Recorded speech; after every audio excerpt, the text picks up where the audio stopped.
Starting off in our number 10 spot, we have the Jian Seng. In 2006, the Australian Coast Watch found a ship floating out at sea that was completely empty with a broken tow rope. Finding a ship floating with no one aboard is always a strange kind of mystery, but things only got more mysterious from there on out. Investigators had absolutely nothing to go off of that could give them any kind of clues. The name of the ship was printed on the side, but that's it. There was nothing else to identify the ship, there were no documents or belongings, no reports of missing boats, no records of distress signals, like literally nothing. They can't even figure out who it belonged to or where it came from. Their best guess is that the ship was possibly used to supply food and fuel to fishing boats, but that does not explain why no one tried to save it or even look for it. Was there someone on it when it got lost? Who knows? In our number 9 spot today, we have Harold Holt. Harold was the 17th Prime Minister of Australia until his presumed death in 1967. In December of that year, Harold was with 4 other people when he convinced everyone to stop at Cheviot Beach for a swim. The weather conditions were pretty rough, so only one other person actually went into the water with him. Holt said he knew the beach like the back of his hand, but sadly he was taken by the sea when going for a swim. Despite the subsequent investigation that ensued, which involved the biggest search operation in Australian history, no body has ever been found.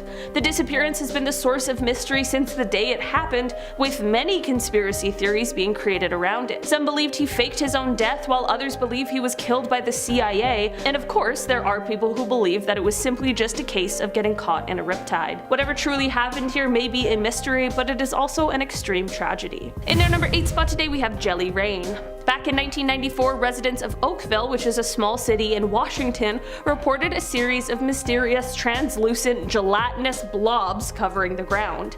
From the first report, over the next 3 weeks, more discoveries of this strange substance began to roll in, with many people claiming that they had fallen ill as a result of coming into contact with it. Many people believed that this substance had actually come down from the skies like rain, as each of the blobs was about the size of a grain of rice, and they were strewn about the ground just as rain would be. There are of course tons of theories as to what this substance could be, and that includes the fallout from some sort of military weapons test, but to this day nothing has ever been confirmed, and it remains just as much of a mystery as it was 27 years ago. In our number 7 spot today, we have Derek Amato. One day in 2006, Derek Amato was having a fun day at the pool with friends before a life-changing moment occurred.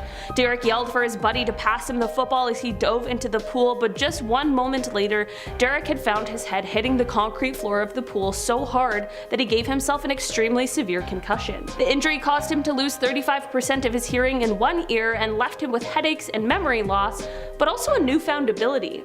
Just 4 days after the accident, Derek found himself somewhere he had never seen himself, in front of a piano. Despite never having played before, Derek found his hands gliding across the keyboard like he was a seasoned professional. He said, quote, "As I shut my eyes, I found these black and white structures moving from left to right, which in fact would represent in my mind a fluid and continuous stream of musical notation." While Derek has had to suffer through a multitude of side effects from his injury, he continues to say that he believes he was given a gift. This is truly an interesting story, but no one can quite figure out exactly how this happened. Derek isn't the only person with a story like this, and all are as equally amazing as they are perplexing. In our number 6 spot today, we have the WOW signal. In August of 1977, there was a radio telescope at Ohio State University that detected a strange signal. The radio picked up a pulse of radiation that was super unusual and that was coming from somewhere by the constellation of Sagittarius. The signal lasted for 37 seconds, and it has been commonly referred to as the WOW signal because of the fact that the astronomers observing it were so shocked at the time that they wrote "wow" on the printout from the telescope. This signal was so shocking because it was in a band of radio frequencies that are internationally banned on Earth. There are a multitude of natural sources for radiation in space that would cover a multitude of frequencies, so there are scientists who are skeptical that this could be proof of alien life, but skepticism doesn't mean it should be ruled out. Maybe this signal came from a huge astronomical event, or perhaps intelligent alien life with a very powerful transmitter who are trying to contact us. At the end of the day, this signal was detected in 1977, and we still don't know exactly where it's coming from or why it exists, so who's to say for sure? In our number 5 spot today we have the Mothman. Back on a dark November night in 1966, 4 young people, 2 couples, claimed that they saw a tall bird-like monster that had glowing red eyes. They claimed they saw while they were cruising down a back road near Point Pleasant, which sits in rural West Virginia. They explained that whatever this creature was, it rose into the air, unfolded these huge bat-like wings, and chased them as they sped away as fast as they could, totally frightened by what they had just seen. From here, stories of the Mothman continued to spread, with more sightings coming in the following weeks. This story, of course, is what inspired the 2002 movie The Mothman Prophecies, which was based off of John Keel's book that told the stories of these uncanny sightings and experiences in relation to this mysterious creature or being. This is because he believes that this creature was somehow mysteriously linked to the collapse of the Silver Bridge in Point Pleasant in December of 1967. This bridge collapse took the lives of 46 people, and that included some of those who had said that they had an experience with the Mothman. Some people believe the story, others think it's just folklore and gullible people, so here I am asking, what do you think? In our number 4 spot today we have the Mary Celeste. Okay, I'll admit, this one's out of our lifetime, but I mean, the Mary Celeste, it's a classic mystery. The Mary Celeste first set sail on November 7th, 1872 with a cargo full of alcohol. What happened over the next month isn't quite clear, but what we do know is that on the afternoon of December 5th of the same year, another ship on the Atlantic crossing found her drifting somewhere between Azores and Portugal. The captain of this ship knew the captain of the Mary Celeste and knew that he was a skilled and capable sailor, so he was extremely suspicious. He ordered a crew to board the Mary Celeste, and when they did, they found that the ship had been deserted, but it was in full seaworthy condition, so why had they abandoned it? Especially the captain. The captain of the ship that found this derelict split his crew and sailed the Mary Celeste to Gibraltar for more investigations, but despite this, the captain, his family, and the crew of 7 that were on board the Mary Celeste simply just disappeared, and no one knows what happened or where they could have gone. I think this one is so famous because it has no answers tied to it at all. Like, it really is just one of those mysteries with next to nothing to go off of in terms of clues. In our number 3 spot today we have Alien Visitation. Charles Hickson and Calvin Parker are 2 men who are from Mississippi, and back in 1973 while fishing, the pair swear that they were abducted by aliens. They say that they heard strange sounds and saw weird lights above their heads. When they looked up, they saw an oval-shaped object that they say was about 40 feet across and 10 feet high. The pair explained that during this abduction they were fully conscious, but they were unable to move. It isn't exactly clear what they entailed, but the men say that the extraterrestrials conducted experiments on them before releasing them. Of course, many people said that the men were lying, but both of them passed a polygraph test. Polygraphs aren't the most accurate tool in the world, but the chance of both of them passing is a lot slimmer than if it was just one person. This has led some people to suggest that perhaps they experienced some sort of combined dream, but even if that is the case, how that could have happened is still very much a mystery. Who knows if they actually experienced something or not, and if they did, what exactly it was. In our number 2 spot today we have Oumuamua. So a few years ago, scientists all agreed that we had found an object that was flying through our solar system, and it was widely agreed that it was an interstellar comet that had swung out from around another star. But upon closer examination, they realized that something was propelling it and causing it to accelerate, and this is when the debate really started, because they just don't know why. A.V. Loeb, who's a Harvard University astrophysicist, proposed the idea that rather than a comet, this could be an alien probe that was being pushed by a light sail, which is a very wide but extremely thin piece of material that accelerates by being pushed by solar radiation. Other scientists didn't agree with this and instead said that it's possible that hydrogen ice could have melted off of the object in a way that would mimic a rocket engine or something of that nature, but in August of last year, Avi wrote in a study that hydrogen ice is too easily heated and it would have melted off long before it reached our solar system. I guess we just have to wait it out while the scientists debate and gather more evidence to really know what's going on with this one. In our number 1 spot today we have the MV Joyita. Around 5 a.m. on October 3rd, 1955, the MV Joyita set sail in the South Pacific.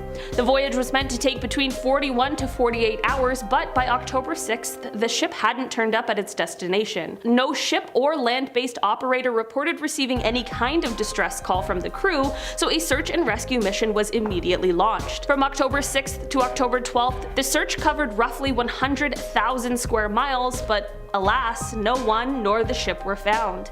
5 weeks later, on November 10th, a captain of another ship spotted the Joyita more than 600 miles from her scheduled route. The ship was capsizing and listing heavily, but it was extremely buoyant and would not sink. Despite this, however, the crew of 25 members were completely missing, and they have never been seen again. 4 tons of cargo were missing from the ship, and the ship itself was in quite poor condition. The pipes were corroded, and while the radio worked, the wiring was faulty, so there was only a range of about 3.2 kilometers. Because of how the ship was built, investigators are puzzled as to why the crew didn't remain on the ship, as it wouldn't have sunk, but this has led them to believe that perhaps something happened to the captain, where he was killed or incapacitated, which would have left someone less experienced in charge. To this day, no one is quite sure what happened to those aboard the ship, how it capsized, or where they ended up. It is all very much a mystery. Starting off this list, in our number 10 spot, we have the Mystery House. This is a pretty recent weird discovery that was made in November of last year by the China National Space Administration rover Yutu-2. This rover travels around the far side of the moon, exploring and giving us insights into what lies beyond our point of view. This rover has been traveling through the 186-kilometer wide Von Karman crater, and this is when the rover ended up spotting what appeared to be a sort of cube-shaped unidentified object, which is now being referred to as a mystery house. The rover is now on its way to investigate further, but we don't yet quite have the answers to this mystery. When the mystery house was first spotted, it wasn't exactly far from the rover, as it was only 80 meters away, but that does not mean the rover can get there quickly. The approach for this rover is expected to take somewhere from 2 to 3 lunar days, which is about 2 to 3 months in Earth time. This is because the rover moves quite slowly, and the path to explore this cube object is not a clear one. While we patiently wait for the answers, we can always speculate. Drop a comment down below with your best guesses, and who knows, maybe we'll come up with the next viral conspiracy theory. In our number 9 spot today, we have the green gel, another discovery that was made by the Yutu-2 rover, which first made its lunar landing in February of 2019, came in August of that year. On Lunar Day 8, which began on July 25th, the rover was doing its thing, finding its way through an area that was filled with a bunch of small impact craters. On July 28th, as the team here on Earth was preparing to power down the rover for its little midday nap, which is meant to protect the machine from high temperatures and radiation from the sun, which, if you take away all that scary space stuff, sounds like the cutest little thing ever, a little rover nap. But anyway, as this thing's getting ready for its little rover nap, one member on the team was checking over some images that were taken by the rover's main camera, and that's when they spotted a small crater that seemed like it contained some sort of material that had a color and a sort of luster that was significantly different from the lunar area surrounding it. The team then changed the plans they had for the rover and decided that instead of going west, which was next on the schedule, they instead would take a little detour to go and check out this mystery material. The rover carefully made its way over to the crater and examined it with both its visible and near-infrared spectrometer, which is a thing that detects lights that are scattered or reflected off of material, which helps to reveal what they're made up of. For a while, no one knew exactly what the substance was, and it was only being described as being gel-like and being a weird color. But after almost a year of more research, it was finally identified. It's rock! More specifically, rock that was melted together, most likely in the heat of impact from a meteorite. It's insane that something like that created a dark green glistening impact melt, but it's also very cool. I'm just glad we got down to the bottom of this mystery. In our number 8 spot today, we have orange-colored moon. Okay, I'm gonna be honest with you. This wasn't exactly found on the far side of the moon. I know, I get it, you're upset, but I just truly thought it was so cool. I really wanted to share it with you guys, so bear with me. All the way back in 1972, Apollo 17 astronaut and geologist Harrison Schmitt was exploring around the Taurus Littrow landing site when he stumbled upon some orange-colored soil. It was a completely unexpected find, and one that they weren't quite sure about. What was causing this soil to get its orange color, and why was it different from all the other soil around it? Luckily, especially since it's been so long, they've been able to look more into it, and there are actually some answers to this moon mystery. After more research, lunar geologists were able to conclude that the orange soil happened as a result of an explosive volcanic eruption that occurred over 3.64 billion years ago. That's so cool! This orange soil exists because of molten drops spraying out from an awesome lunar volcanic eruption billions of years ago. Space never fails to absolutely amaze me. I'm starting to think that geologists have the coolest job in the world, by the way. In our number 7 spot today, we have the Tsiolkovskiy Crater. This is obviously a crater, and it has been named after the Russian scientist Konstantin Tsiolkovsky. It was originally discovered on photographs that were sent back to Earth from the Russian spacecraft Luna 3. This crater is a large impact crater that lies in the southern hemisphere, but you might be sitting there thinking, there's a lot of craters on the moon, so what makes this one so special? Well, this crater is actually one of the most important figures found on the far side of the moon because it has a complex central peak and a smooth, lava-flooded floor on top of a few other interesting geographical features that make it a very exciting and important place for future lunar exploration. In our number 6 spot today, we have reflections. Like I mentioned before, for a long time it was widely believed that the far side of the moon was referred to as the dark side of the moon because it didn't receive any sunlight, rather than the truth, which is that the name is only to suggest that it's the side we know little about because we can't see it. That is why this discovery was a bit of a shock to some people. Not only is the far side of the moon not dark and does receive sunlight, but the far side of the moon actually reflects more light than our near side. This is because the side that we see has these incredibly dark, smooth, low-lying plains that are from ancient seas of molten magma that were on the moon, and while this is incredibly fascinating, it doesn't really reflect light very well. And while the far side reflects light better, it's still not that great. The moon is significantly darker than it appears to us, with most of the surface being a color closer to that of asphalt. In our number 5 spot today, we have the Sea of Moscow. This is a lunar mare that is one of the very few that sit on the far side of the moon, which is exactly what makes it so fascinating, as well as the fact that we aren't exactly sure of its origins. Just so we're all on the same page, lunar mare is the large, dark basaltic plains that are located on the moon.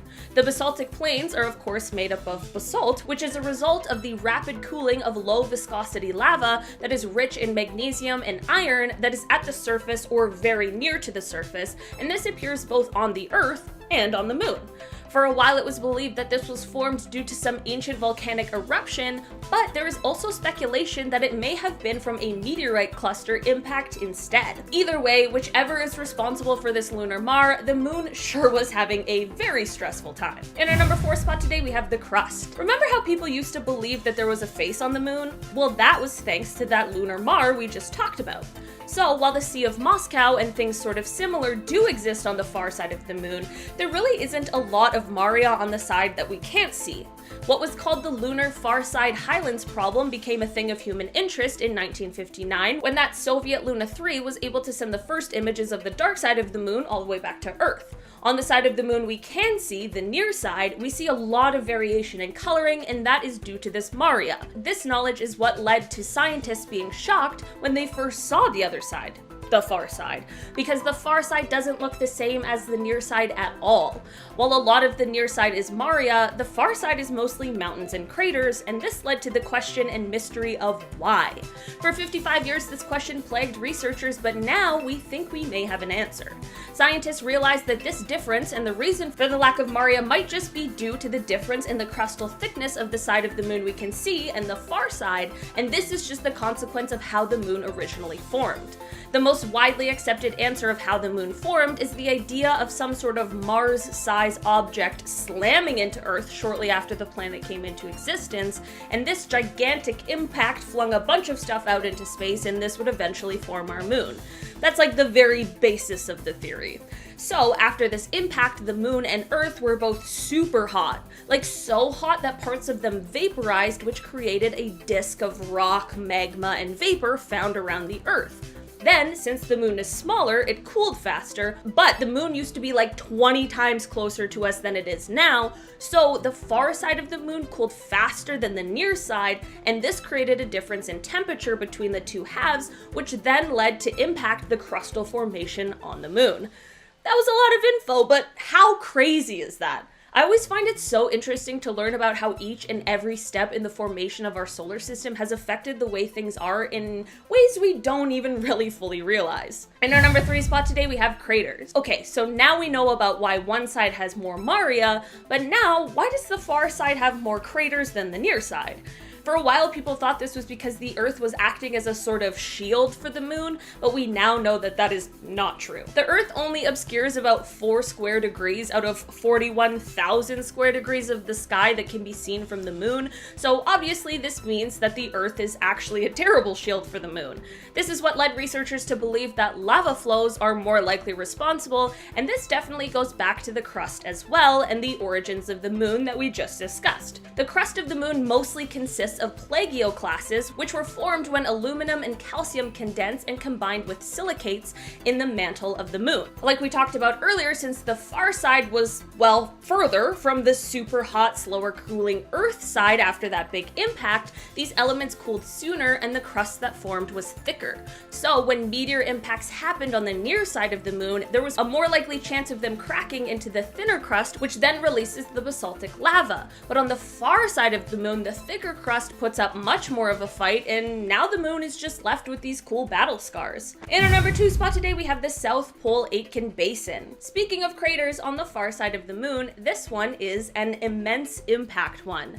Measured to be roughly 2,500 kilometers in diameter and between 5.2 to 8.2 kilometers deep, this is one of the largest known impact craters in our entire solar system. That is no easy feat and definitely means that the moon has seen its fair share of cosmic disturbances. This basin is not only the largest and deepest on the moon, but it is also the oldest. While this is located on the far side of the moon, apparently just the outer rim of the basin can be seen from Earth, and this is due to the huge mountain chain that is called the Leibniz Mountains. Remember those missions launched by the CNSA that we started this list off with? Well, one of their spacecrafts actually landed in this basin in 2019 and began to explore all around it, which means that all it has to offer is soon to be uncovered. In our number 1 spot today, we have the Eastern Sea. This is a lunar mare that is located on the western border of the near side and far side of the moon, and is partially visible, but pretty difficult to see from Earth. What is so cool about this one is the way it shows up on lunar images, kind of like a target ring bullseye. It is believed that this is an impact crater that was caused by an asteroid-sized object. Estimated to be around 64 kilometers in diameter, traveling at speeds of around a calm, casual 15 kilometers per second. This collision is said to have caused ripples in the lunar crust, which is what gives it that ring effect. At the moment, we don't have samples directly from this area, so we aren't sure what the exact age is yet, but it is thought to be the moon's most recent or youngest impact basin, thought to be quite a bit younger than the Imbrium Basin, which is about 3.85 billion years old. Starting off in our number 10 spot, we have the New Jersey UFO. This UFO sighting took place in 2001 just above the New Jersey Turnpike. On July 14th, 2001, just after midnight for around 15 minutes, motorists driving down this highway stopped to stare at the sky to witness what no one could believe. There were strange orange and yellow lights in a V formation just above the Arthur Kill waterway. There were a ton of witnesses who were all extremely confused and shocked as to what they were seeing. Air traffic controllers initially denied that there were any flying objects that could have caused the mysterious lights, but a group that is called the New York Strange Phenomena Investigators claimed that they received radar data that night that would corroborate the story that the witnesses were telling. It may not have been aliens, but it certainly was some sort of unidentified flying object that no one had ever seen before, and there were people from all walks of life witnessing it together. In our number 9 spot today, we have blood rain. Between July 25th and September 23rd of 2001, people in southern India were experiencing one of the most strange weather phenomena I've ever heard of. It is said that after a loud boom in the sky, rain started to fall in the region, but this rain was different from your average run-of-the-mill rain. This rain was blood red, with some reports saying that there was also black, green, and even yellow rain. Does this sound like something out of a science fiction movie? Yes. Is it cause for concern? Thankfully, likely not. There have been similar reports of rainfall like this from around the world, which doesn't necessarily make it feel any less unsettling, but scientists do know two reasons for how this happens. The raindrops are getting stained by one of two things, either dust from a nearby desert, or a form of microscopic algae that is suspended in the raindrops, causing the color change. You might be wondering where the whole mystery in this one is. Well, that lies in how we have absolutely no idea how algae is getting into the clouds and thus into our rain. A theory for this is that perhaps the algae is alien or extraterrestrial and has been hitching a ride on meteors entering our atmosphere, but because the DNA of the algae matches that of a type found in waters all over the world, scientists are skeptical of that idea, so it all remains very much an unsolved scientific mystery. In our number 8 spot today, we have the Taos Hum. In the small city of Taos, New Mexico, for years, residents and visitors alike have been puzzled by a mysterious sound in the air that no one can quite find the source of. It is said that only about 2% of residents reported hearing this low-frequency desert hum, and the theories as to what could be going on here truly are endless. They range from believing it's caused by some sort of unusual acoustics,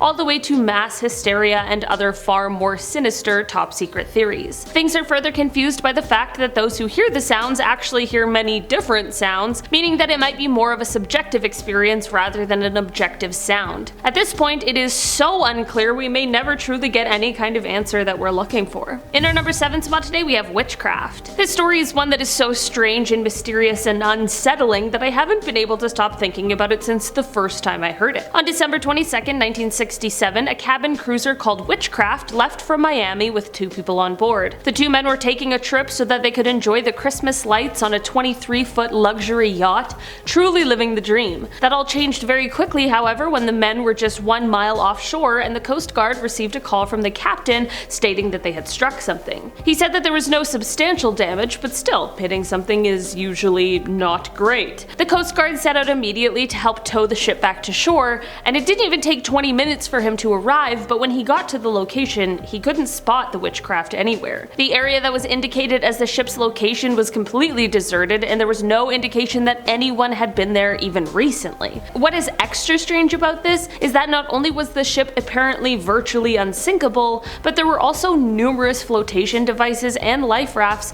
as well as emergency equipment like flares and distress signals. No one ever saw any sign of them being used, and the ship was just gone. Officials searched hundreds of square miles in the next few days, but no one has ever found any sign of the Witchcraft. I just don't know how they could be so close, the timing was so short, and they still just completely vanished. It honestly gives me goosebumps just thinking about it. In our number 6 spot today, we have ball lightning. This is a mystery that has been around for long before our lifetime, but it still happens today and we just aren't exactly sure what to make of it or how it occurs. Ball lightning is basically like a glowing orb, a mysterious ball of light that glows and crackles and hovers there, and it usually appears during thunderstorms. These glowing balls have been seen by people in their homes, on airplanes, apparently some people have even seen them passing through windows. Ball lightning is absolutely fascinating, but it has scientists stumped. They're the most mysterious weather phenomena on this planet. Ball lightning usually only appears for a few seconds, but here's the thing. It's impossible to predict when and where it'll show up. You don't choose ball lightning chooses you. It's quite rare, but people and scientists alike have experienced it. It has been attempted to be created in labs, but no one can figure out the exact formula that creates it, so I guess you just have to wait and see if you're one of the lucky ones. In our number 5 spot today, we have the Somerton Man. The Somerton Man is an unidentified man who was found perished on the Somerton Park beach in South Australia in 1948. Since then, his case, who he is, and what happened to him has been a mystery plaguing authorities and all those who are now invested in the case and its secrets. Public interest in the case arose in part due to how mysterious it was, but also because of the fact that the death occurred in a time of heightened international tension. The mysteries surrounding this one span more than just who this man was, however. Firstly, it is unclear how this man passed away. Was it some sort of undetectable poison? How could no one have any idea despite being able to examine the body? The next mystery is that a secret little note was found in his pocket that was torn from a book. The note in his pocket read "To Mom Should," which means is over or is finished. It's a little ominous, but is the note connected to the case or is it just a weird coincidence?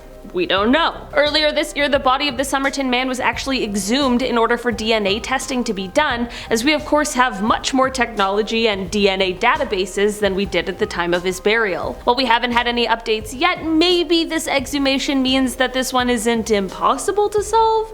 I guess we'll all just have to wait and see. In our number 4 spot today, we have the Catatumbo Lightning. Okay, so basically the opposite of ball lightning, the elusive glowing orbs, we have this kind of lightning that is around almost too often. Basically, this lightning occurs over the Catatumbo River, and it's a complete atmospheric phenomenon. This lightning occurs 140 to 160 nights a year, 9 hours per day, and from 16 to 40 times per minute. That is absolutely insane. That is so much lightning. That's almost a lightning strike a second. Another thing that's so fascinating about this lightning is that it is colorful and it doesn't produce any thunder. The lightning does change its frequency up from time to time, and at one point it stopped for a few weeks and people thought that maybe it was going to have been exhausted forever, but that changed when the lightning came back, putting it right back on our list of mysteries that we just can't quite figure out. Many people have studied the lightning, trying to figure out exactly how it has been created and what makes this phenomena what it is, but we aren't just quite sure yet. In our number 3 spot today, we have the Zodiac Killer. This one had to make it on this list because although these stories are terrifying and horrible, the story of the uncaught and unidentified serial killer known as the Zodiac truly is one of the most mysterious. The Zodiac Killer took the lives of 5 people in the San Francisco Bay Area between December 1968 and October of 1969. He was most known for targeting young couples or a lone male cab driver. Despite 2 people luckily and thankfully escaping his attempted evil doings, he has still never been caught. He was one of those weird ones who left notes and stuff for the police to find, and there are of course many people who think that the Zodiac has been identified. I'm sure we'll see some of them in the comments, hi. But while no one has heard from the Zodiac since 1974, the case remains active in many different counties, and it is yet to be officially solved. In our number 2 spot today, we have D.B Cooper. This is a case I have mentioned here before on this channel. In fact, I talked about this guy in my very first video I ever did here, but we had to bring it back because it truly is one of the most baffling mysteries of our lifetime. On November 24th, 1971, a man who said his name was Dan Cooper boarded a flight from Portland to Seattle. Once the plane was in the air, Cooper handed a note to the flight attendant who dropped it into her purse without even opening it. Cooper leaned over and whispered, "Miss, you'd better look at that note. I have a bomb,"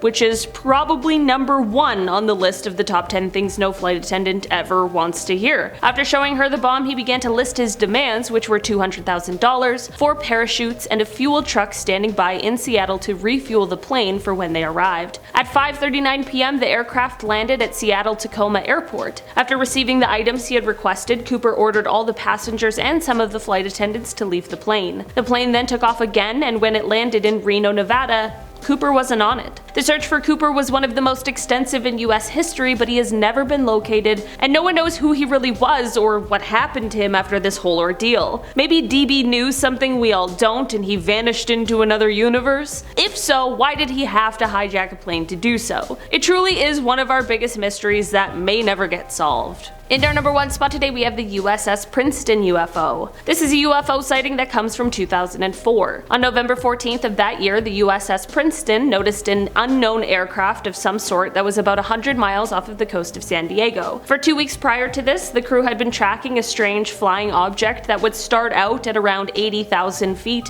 before extremely quickly dropping to hover right above the Pacific Ocean. Black Aces Commander David Fravor and Lieutenant Commander Jim Slate of Strike Fighter Squadron 41 went over in 2 fighter jets in order to kind of scope out the situation, and when they arrived they saw what at first appeared to be churning water while there was an oval shape just below the surface. After this, a white oval shaped object appeared above the water, but it had no markings on it. Like no windows, nothing that would indicate an engine, no wings, and the infrared monitors on the jets didn't pick up any sort of exhaust. The commander and lieutenant commander tried to intercept this strange aircraft, but it very quickly flew away and it reappeared on the monitor 60 miles away. Like when I say quickly, I mean it was moving at 3 times the speed of sound and over twice the speed of fighter jets. So faster than any kind of technology we currently have. We still don't know exactly what this is, but I'm sure a lot of us are thinking the same thing.